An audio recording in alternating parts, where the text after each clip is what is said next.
The waiter placed 8 expensive steak plates on the table. The smell of grilled ribeye filled the restaurant. Everyone was laughing, taking pictures, and celebrating my parents' annual family dinner. My nieces and nephews smiled as their $120 steaks arrived one by one. Then my 10-year-old son looked at the waiter and asked the question that would change everything. "Excuse me, is mine coming too?" The entire table went silent. My mother looked away. My father cleared his throat. And then my sister smiled and said something I will never forget. "Oh, honey, your steak wasn't ordered." My son looked confused. "But Grandma ordered one for everyone." My sister looked at him and replied, "Everyone who was invited properly." That sentence broke something inside me, because my son wasn't asking for an expensive meal. He wasn't spoiled. He wasn't demanding anything. He only wanted to feel like he belonged. And in that moment, I realized my family had been making him feel like an outsider for years. But what they didn't know was that 2 weeks later, the same family who ignored my son would learn a lesson they would never forget. Introduction. Hello everyone, welcome back to our channel. My name is Daniel, and today I'm sharing a powerful emotional story about family, betrayal, respect, and the moment a father decided enough was enough. Before we begin, please make sure you watch this story until the end because the final decision I made changed my entire family forever. If you enjoy emotional family stories, real-life inspired dramas, and powerful comeback stories, please support our channel by hitting the like button, subscribing to our channel, and turning on notifications so you never miss another story. Now, let's begin. My name is Daniel Carter, and for most of my life, I believed family was something you could always depend on.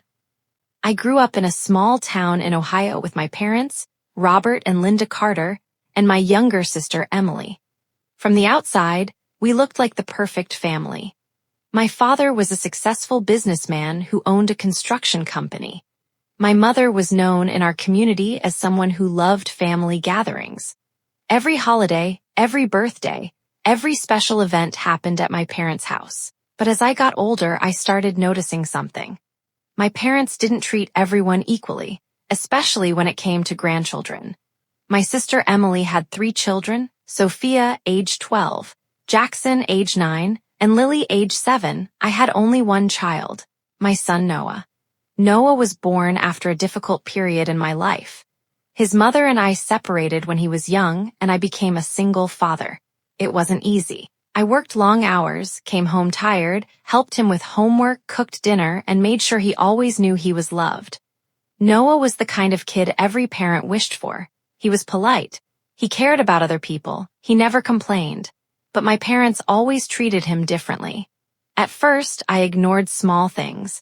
During Christmas, my sister's children would receive expensive gifts. New tablets, gaming consoles, designer clothes. Noah would receive a simple toy or a gift card. I told myself, maybe they just don't know what he likes. But then it kept happening. Family vacations were planned around Emily's children. Family photos somehow always included my sister's kids, but forgot Noah. Birthday celebrations became uncomfortable because no one noticed the difference. One night after his birthday party, he quietly asked me, "Dad, does Grandma like me?" That question broke my heart, because a child should never have to wonder if their own family loves them. I hugged him and said, "Of course she does, buddy." But deep inside, I wasn't sure anymore. Every year, my parents organized a special family dinner at an expensive steakhouse downtown. It was a tradition. My father loved showing success. He would invite relatives, friends, and close family members. This year was supposed to be special because my parents announced, "We're celebrating all the grandchildren." That sounded wonderful. Noah was excited. For days, he talked about it. "Dad, do you think I'll get the big steak?" I laughed. "I think you'll get whatever you want." I didn't know those words would hurt me later. When we arrived at the restaurant, everything looked perfect. The table was decorated beautifully. My nieces and nephews were already sitting there. My mother greeted everyone. But when Noah walked toward the table, I noticed something strange. There were name cards placed in front of every child. Sophia, Jackson, Lily, but nothing for Noah. I thought maybe it was a mistake, so I helped him sit down. A few minutes later, the waiter arrived. Tonight we have the special $120 premium ribeye steaks for all grandchildren. The kids smiled. Everyone looked excited. Then the waiter started placing plates. 1, 2, 3, 4. Only 3 children received steaks. Noah looked around. He waited. Then he asked politely, "Am I getting one too?" That was the moment everything changed. The waiter was still standing beside our table. My son Noah looked up at him with innocent eyes, waiting for an answer. The restaurant was crowded, but somehow our table felt completely silent. Everyone knew something was wrong. I looked at my mother. "Mom, did you forget to order Noah's steak?" For a moment, I expected her to apologize. I expected her to say, "Oh my goodness, I'm sorry. It was a mistake. We'll order one right away." But instead, she looked uncomfortable. Then she said, "Oh, Daniel, it wasn't a mistake." I felt my stomach drop. "What do you mean?" She looked at Noah and then back at me. "We only ordered steaks for the grandchildren who are part of Emily's family group." I couldn't believe what I was hearing. I stared at her. "Mom, Noah is your grandson." She sighed. "Daniel, don't make this dramatic." Those words hurt more than anything, because to her, this was just a dinner. But to my son, this was a moment he would remember forever. Noah looked down at his empty plate. The saddest part wasn't that he didn't get a $120 steak. The saddest part was that he immediately started apologizing. "Dad, it's okay. I'm not really hungry." I knew my son. That wasn't true. He was hungry, but he didn't want to embarrass me. He didn't want to create a problem. That was the kind of kid he was. He always protected everyone else's feelings, even when his own feelings were hurt. I placed my hand on his shoulder. "Noah, you don't have to pretend." My sister Emily suddenly interrupted. "Daniel, you're making everyone uncomfortable." I looked at her. "Really? My son being excluded makes everyone uncomfortable." She rolled her eyes. "You always make everything about Noah." I couldn't believe it. A mother should never have to defend why her child deserves basic respect. My father finally spoke. "Daniel, listen, we have to be realistic." I turned toward him. "Realistic about what?" He took a sip of his drink. "Emily's kids are the ones who spend time with us. They visit us, they call us." I stared at him. "So because Noah lives with me and not here every weekend, he doesn't count?" Nobody answered. That silence told me everything. For years, I had made excuses for them. I told myself they were busy. I told myself they didn't realize what they were doing. But sitting there, watching my son try not to cry, I finally understood. They knew. They had always known. I didn't argue. I didn't yell. I didn't create a scene. I simply stood up. "Come on, Noah, we're leaving." My mother looked surprised. "Daniel, don't be childish." I stopped walking. "Childish?" I looked at my parents. My 10-year-old son was sitting here watching his cousins receive special treatment while he was ignored, and you're calling me childish? Nobody spoke. I took Noah's hand and walked out. The entire drive home was quiet. I could see him looking out the window. Finally, he whispered, "Dad." "Yeah, buddy." Did I do something wrong? That question almost broke me. I pulled the car over. I turned around and looked at my son. "Noah, listen carefully. You did absolutely nothing wrong. But Grandma didn't want me there." I swallowed my emotions. Sometimes adults make bad choices, but those choices never decide your worth. He nodded, but I could see the pain in his eyes. Later that night, my phone started ringing. It was my mother. I ignored it, then again, and again. Finally, I answered. "Daniel, we need to talk." I stayed quiet. She continued. "You embarrassed us tonight." I couldn't believe it. "You're worried about being embarrassed?" "Yes, everyone was watching." I laughed bitterly. "Mom, everyone was watching my son get rejected." She became defensive. "You're exaggerating." "No, Mom. I'm finally paying attention." There was a long silence. Then she said something I never expected. "Maybe Noah is too sensitive." I closed my eyes. That sentence confirmed everything. My son wasn't the problem. The problem was that my family had become comfortable hurting him. That night, after Noah went to sleep, I sat alone in my living room. I looked at old family pictures, birthdays, holidays, vacations, memories. But suddenly, I noticed something. In almost every picture, Noah was standing at the side, never in the center, always trying to fit in, always trying to earn love. And I realized I had made a mistake. I had spent years asking my family to accept my son, but I never asked myself why I kept begging people to love someone who was already perfect. From that night forward, I made a decision. I would stop chasing my family's approval. I would build a life where Noah never felt like he was less important. But what my family didn't know was that my decision would soon affect them in a way they never expected. Because 2 weeks later, they would come to me needing something. And this time, I would be the one deciding who belonged. For years, my family believed they knew everything about my life. They thought I was just Daniel, the quiet son who worked hard, paid his bills, and stayed away from family drama. They thought I was the one who needed their approval. They thought I was the person sitting outside the circle, hoping someone would invite me in. But they were wrong, because while they were busy judging me, I was quietly building something they never expected. The morning after the steak dinner, I woke up early. I walked into Noah's room and saw him sleeping peacefully. His favorite baseball cap was sitting on his desk. His school books were stacked neatly. His little drawings were hanging on the wall. Looking at him reminded me of one thing. I didn't need a bigger house. I didn't need expensive cars. I didn't need my family's approval. I only needed to make sure my son knew he mattered. That day, I made myself a promise. No more begging. No more explaining. No more trying to convince people to treat Noah with love. If someone wanted to be part of our life, they would have to respect him. What my family didn't know was that my life had changed over the past few years. After my divorce, I started a small technology company from my garage. At the beginning, nobody believed in me. Some friends told me, "Daniel, you should just get a normal job." Even my father once said, "You're wasting your time chasing a dream." But I kept working. Late nights, early mornings, weekends. While everyone else was relaxing, I was building. Slowly, my company grew. A few clients became dozens. Dozens became hundreds. Eventually, investors became interested. I never told my family because I didn't want their attention to change. I wanted to know who cared about me before money entered the picture. And after the steak dinner, I finally had my answer. 3 days after the restaurant incident, my family group chat became active. Usually it was full of pictures of Emily's children. School awards, sports events, family outings. I rarely responded anymore. But that morning, my mother sent a message. "Everyone, we have exciting news."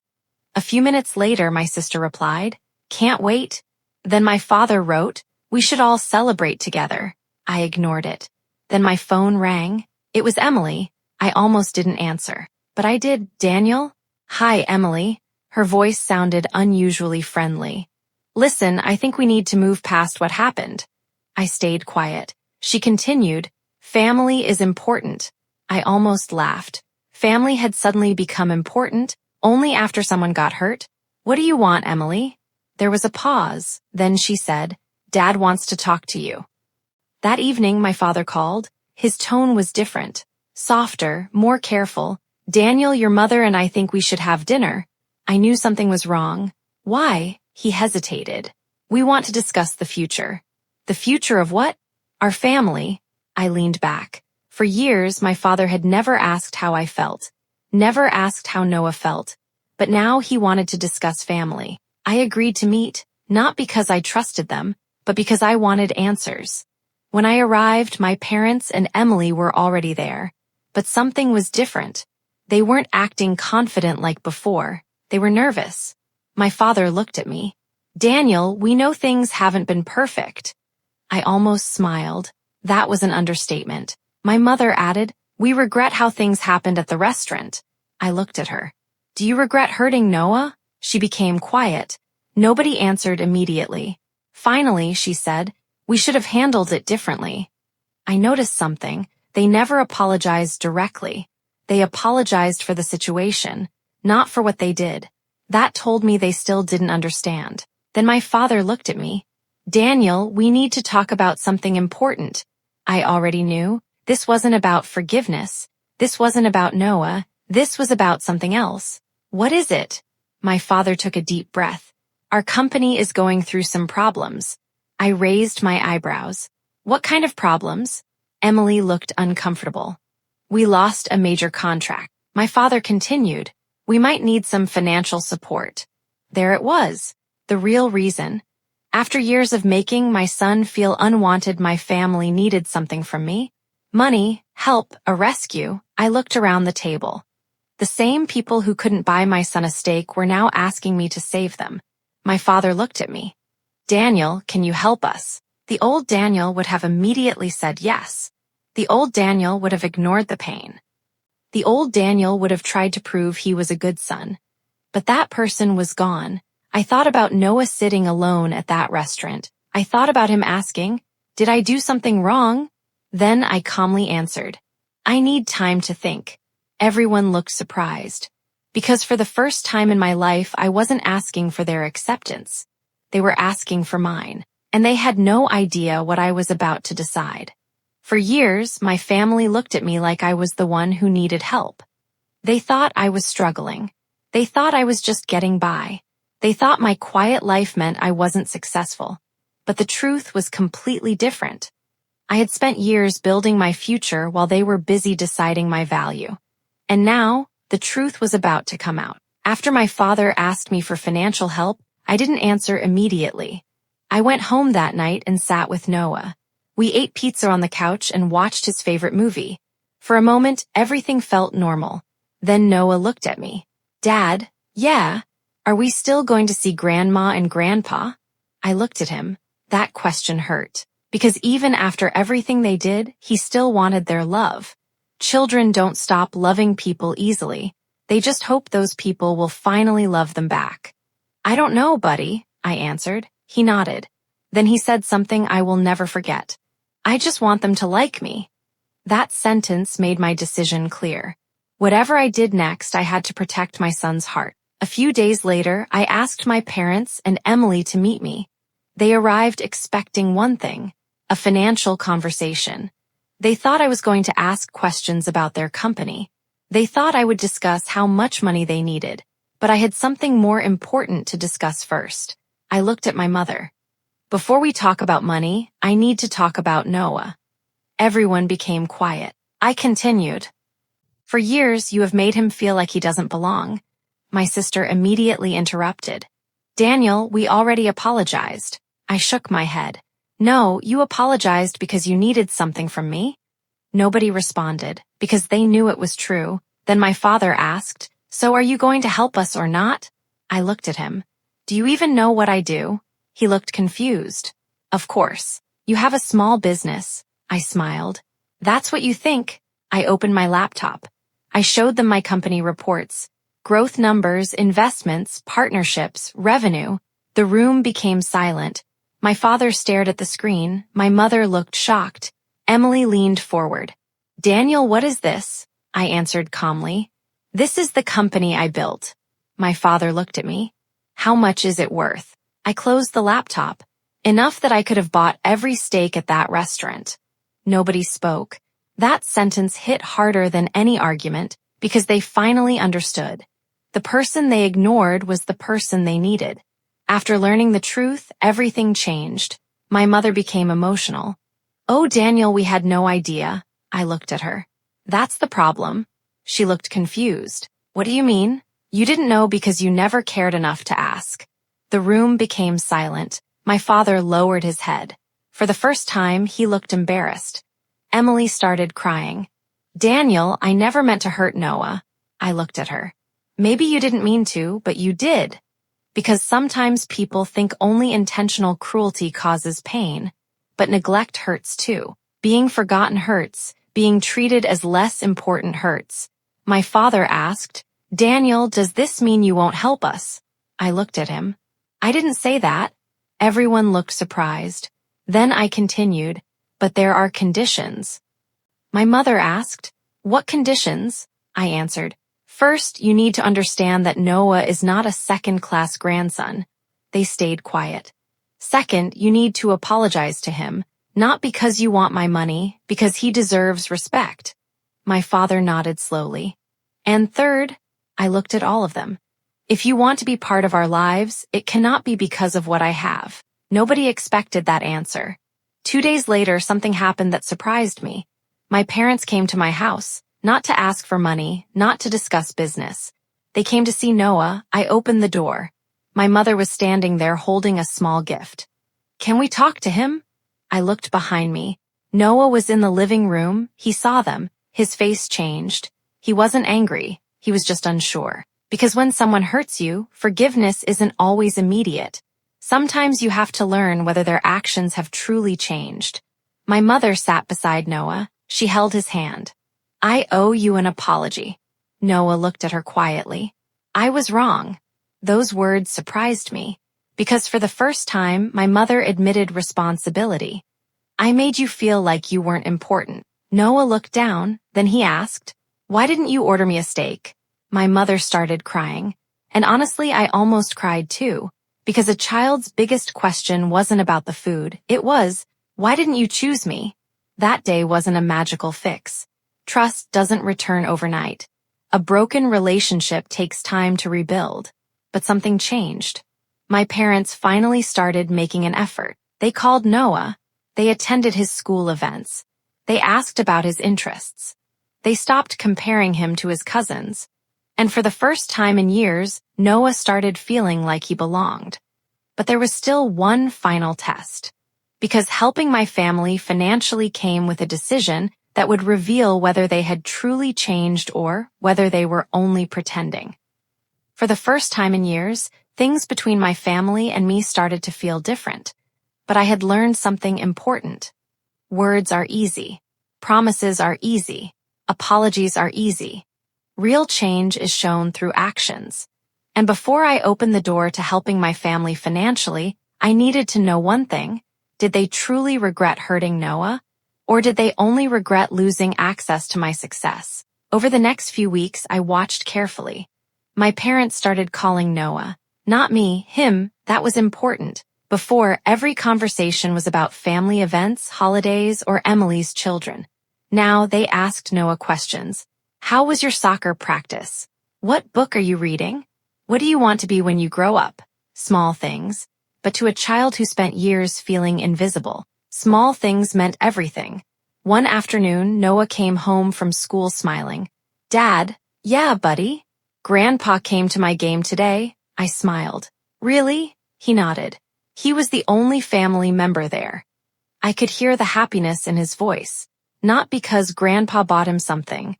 Not because he gave him money. Because Grandpa showed up. Meanwhile, my father's company continued struggling. The situation was serious. Employees were worried. Bills were increasing. Projects were being canceled. I knew my help could save the company, but I also knew money could destroy relationships. So I made a careful decision. I would not simply give them money. I would invest. There was a difference. If they truly wanted to rebuild, they needed responsibility. I scheduled a meeting with my father.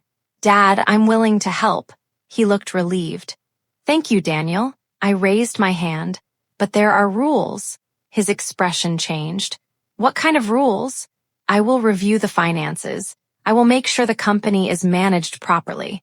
And this isn't a gift. It's a partnership. He nodded. I understand. But then something unexpected happened. For the first time in years, things between my family and me started to feel different. But I had learned something important. Words are easy. Promises are easy. Apologies are easy. Real change is shown through actions. And before I opened the door to helping my family financially, I needed to know one thing. Did they truly regret hurting Noah?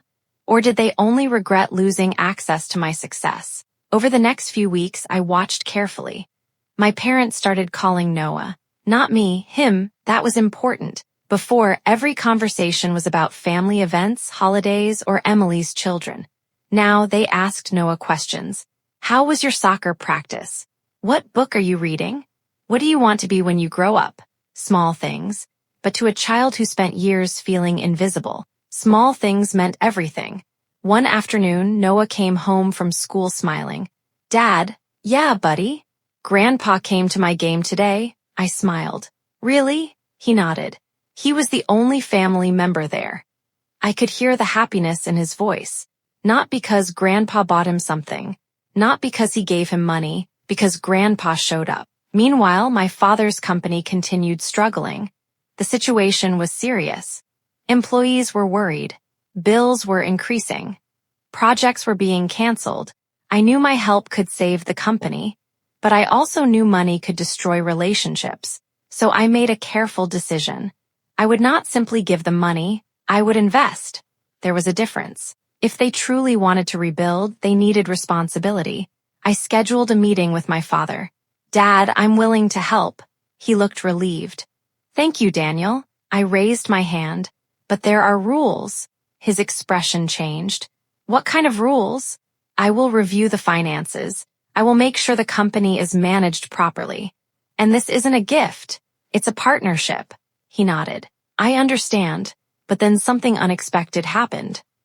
A few days later, I received a message from Emily. At first, I thought she wanted to thank me. Instead, she wrote, "Are you serious about becoming involved in Dad's company?" I replied, "Yes." Her next message surprised me. "You think you're better than everyone now?" I stared at my phone. I couldn't believe it. After everything, after Noah was hurt, after our family almost fell apart. She was angry. I called her. "Emily, what are you talking about?" She answered immediately. "You always wanted Dad's approval. Now you finally have money and you're acting like the boss." I took a deep breath. "No, I'm protecting the investment." She laughed. "Investment? You just want control." Then she said something that revealed everything. Dad was always going to leave the company to my children anyway. There it was, the real issue, not forgiveness, not family, jealousy. I realized something. Emily wasn't upset because I changed. She was upset because the family's attention had finally shifted. For years, she was the favorite. Her children were celebrated. Her family was prioritized. She was used to being the center. Now, for the first time, people were noticing me, and she couldn't handle it. I asked, "Emily, did you ever think about how Noah felt?" There was silence. Then she said, "He's fine." Those two words told me everything. She still didn't understand. I invited everyone to my parents' house. My father, my mother, Emily. I needed to clear everything. I looked at Emily. "I heard what you said." She looked nervous. My father asked, "What happened?" I explained the conversation. The room became quiet. My mother looked disappointed. "Emily, is this true?" Emily crossed her arms. "I'm just being honest." I nodded. "Good, then I'll be honest too." Everyone looked at me. I was ready to help this family because I believed we were rebuilding. I paused, but I will not allow money to become another reason Noah feels unwanted. My father looked at me. "Daniel," I continued, "I spent years trying to prove I was worthy of this family. I won't let my son spend years doing the same." For the first time, Emily looked at Noah, really looked at him. She saw the hurt she had ignored. She remembered every birthday, every event, every time her children were celebrated while Noah stood quietly nearby. Her expression changed. Then she whispered, "I'm sorry." Noah didn't answer immediately. He looked at her. Then he said, "I just wanted to be included." That sentence broke everyone. Even Emily started crying, because she finally understood.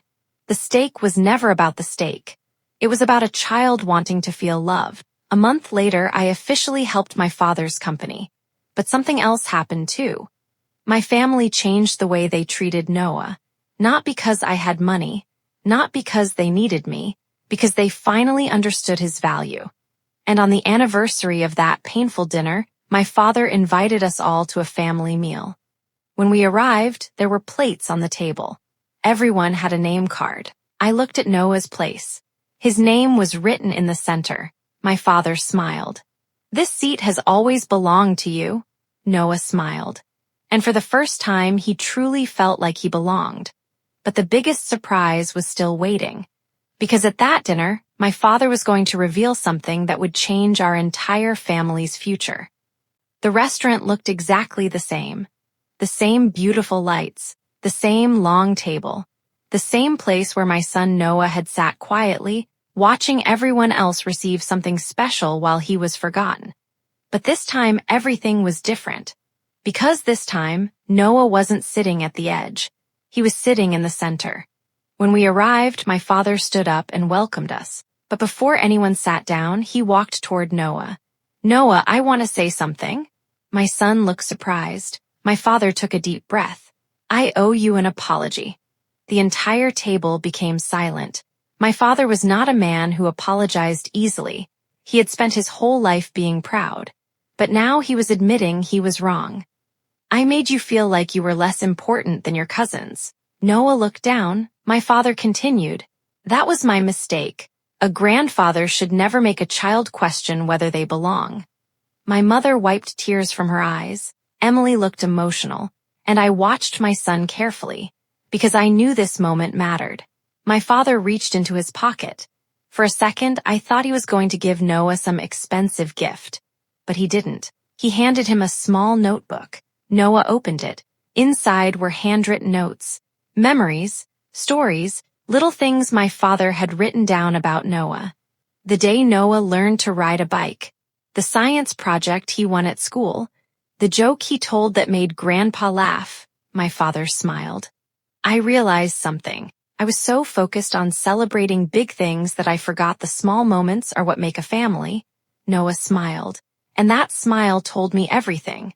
My son didn't need a $120 steak. He needed to know he mattered. After dinner, my father stood up again. "I want everyone to understand something." He looked at Emily, then at me, then at Noah. "Families are not built by blood alone." Everyone listened.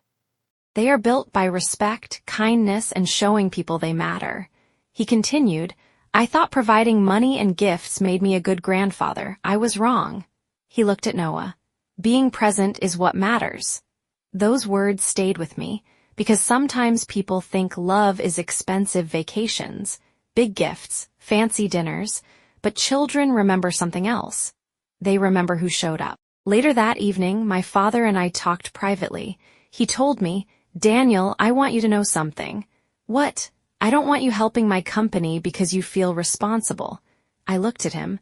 "I'm helping because I believe people can change." He smiled. "That's something I never understood about you." "What?" "You became successful without becoming bitter." I thought about that. Because he was right. I could have used my success to punish them. I could have embarrassed them. I could have reminded them of every mistake. But revenge wasn't what I wanted. I wanted respect. And more importantly, I wanted Noah to learn that pain doesn't have to turn you into a cruel person. 6 months passed. Our family looked completely different. My parents attended Noah's school events. They celebrated his achievements. They called him just to ask how his day was, not because they needed anything, because they wanted to. Emily also changed. She became closer with Noah. One day, she invited him to spend the weekend with her children. When Noah came home, he was smiling. "Dad?" "Yeah." "Aunt Emily said I'm like a brother to her kids." I smiled. "That's good." He nodded. Then he said, "I think Grandma and Grandpa really love me now." Those words meant more than any business success, because my greatest achievement was never building a company. It was making sure my son knew his worth. A year after that painful dinner, our family gathered again. My father made a surprise announcement. He had created a family tradition. Every year on that same day, everyone would come together. Not for expensive food, not for showing status, but for gratitude. He called it the belonging dinner. The first rule was simple: nobody sits alone, nobody is forgotten, nobody feels less important. That night, my father placed a steak plate in front of Noah. But this time, Noah didn't look at the steak. He looked around the table. Everyone was there. Everyone wanted him there. And he smiled. Looking back, I realized something important. The worst moment of my son's life became the moment that changed our family forever. That $120 steak wasn't really about a meal. It was about a choice. My family had chosen who they valued. And later, they had to learn that every person deserves respect. Money can buy expensive dinners. It can buy big houses. It can buy luxury. But money cannot buy love. Love is built through actions, through kindness, through showing up, and through making sure nobody feels invisible. As for Noah, he never needed to prove he belonged. He always belonged. My family just needed time to realize it. Thank you for listening to this emotional family story.